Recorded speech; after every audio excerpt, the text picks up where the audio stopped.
pensar aqui alguns temas. Eu trouxe, acho que 9 ou 10 temas aí para a gente pensar em como a gente pode trabalhar tecnologia, comunicação e educação, tá? O primeiro dele, consumo e comportamento do consumidor. Bom, a tecnologia, ela faz com que a gente tenha mudança, né, nas preferências de consumo, nos padrões de interação online, né?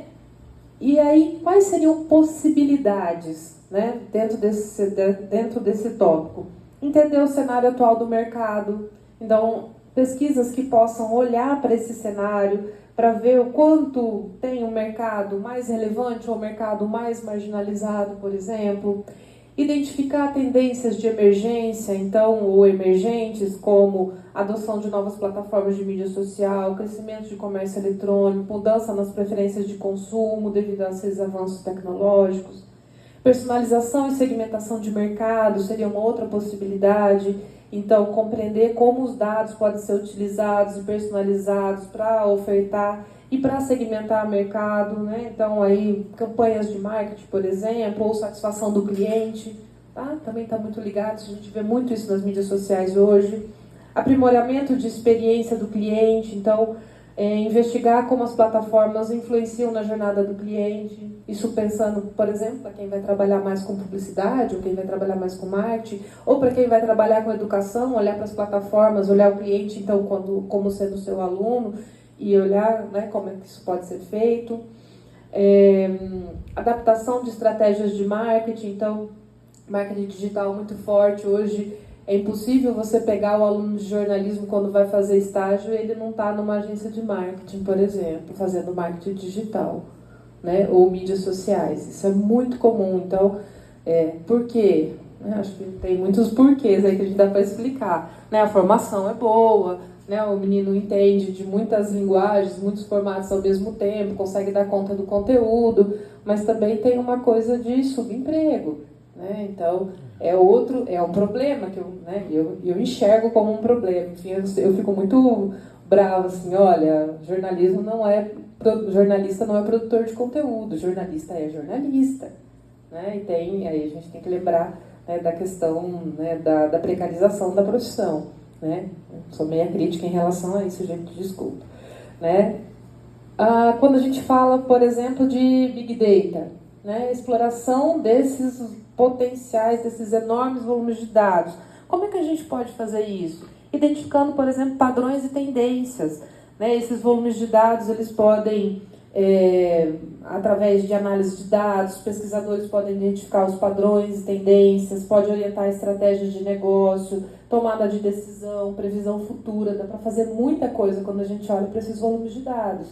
Reconhecimento de insights valiosos, como otimizar a estratégia de negócio, ganhar vantagem competitiva, personalizar experiências, então olhar para o conteúdo, para a comunicação direcionada, pensar em projeção para necessidades e interesses específicos. Aí, quando a gente fala de mídia segmentada, quando a gente fala de revista, quando a gente fala de blog, quando a gente fala dos próprios canais de mídia social, dá para pensar em como fazer isso, ok? Então, seria uma possibilidade.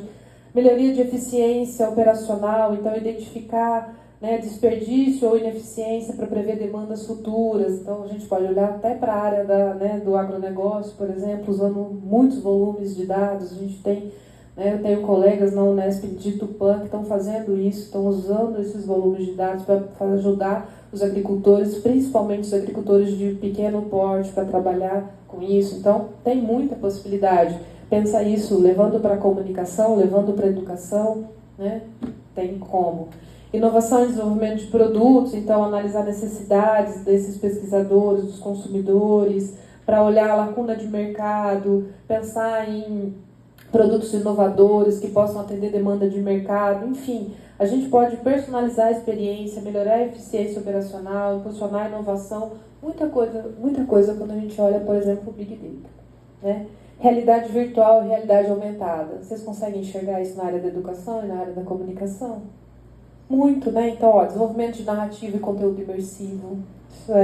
Isso já vem há pelo menos uma década, né? New York Times já estava fazendo isso há uma década. Estudo de impacto emocional, psicológico, por exemplo, de uma campanha, de um produto educacional, de um produto midiático. avaliação de eficácia educacional, de treinamento, utilizando a realidade virtual ou a realidade aumentada, avaliação, exploração de novas formas de entretenimento.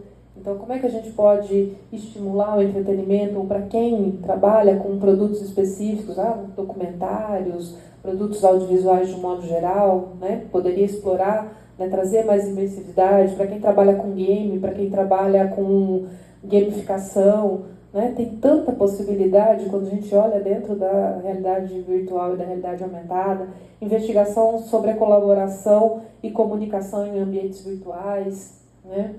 Lá no programa de mídia e tecnologia, a gente tem um aluno, orientado pela professora Cristina Gobi, vocês conhecem ela, que ele está trabalhando com avatar. A ideia do avatar como novos agentes de comunicação. Então, ele faz todo o ambiente do avatar. Então, tem casamento no ambiente de avatar. Vocês têm noção? Duas pessoas vão lá e se casam no ambiente virtual utilizando o avatar, e todos os convidados têm seu avatar, e toda a festa acontece nesse ambiente. Realidade virtual, realidade aumentada. Né? Então, isso está acontecendo, está aí. Estou dando um exemplo do mundo, mas assim, a gente tem muitos outros, né? Do jornalismo já utilizando isso. Então, criar essas experiências, pensar narrativas, pensar educação, entretenimento, pode ser uma possibilidade. Pode me passar? Inteligência artificial. A saída para nadar de braçada, né? Então, eficiência na comunicação, personalização de conteúdo, desenvolvimento de assistentes virtuais inteligentes, melhoria da experiência do cliente, geração automatizada de conteúdo personalizado. Vou dar um outro exemplo. Tem um estudante também lá do programa de mídia e tecnologia, que ele está fazendo um trabalho estudando a questão da inteligência artificial no jornalismo. A tese dele é sobre isso. E o que ele quer ver? Ele quer ver como os veículos de comunicação, os veículos jornalísticos mundialmente têm trabalhado a inteligência artificial, ou estão se preparando para trabalhar a inteligência artificial. Então, os que já criaram uma política institucional, né, a instituição de mídia já se posicionou e já criou uma política de como e quando vai ser usada a inteligência artificial. A inteligência artificial vai ser utilizada só para gerar pauta. A inteligência artificial vai ser utilizada para gerar pauta e gerar conteúdo. A inteligência artificial vai ser utilizada para revisão de conteúdo. Ok? Uma política institucional. Uma política editorial. O posicionamento editorial do veículo quanto ao uso da inteligência artificial. Então, quais veículos? Ele já fez um mapeamento, tem mais de 50, mundialmente falando, que já se posicionaram nessas três frentes. E um outro era a política institucional, a política editorial e regras de uso. Né? Então, muitos veículos têm colocado suas regras de uso, que é diferente de uma política, é uma coisa mais interna só da redação. Né? Então, já mais de 50 veículos, mundialmente falando, já têm políticas pensadas nessas três frentes. Olha que interessante. Né? Por quê? Porque esse é um problema. Né? E é um problema porque em muitos momentos a gente já está vendo a inteligência artificial tomando posto de trabalho.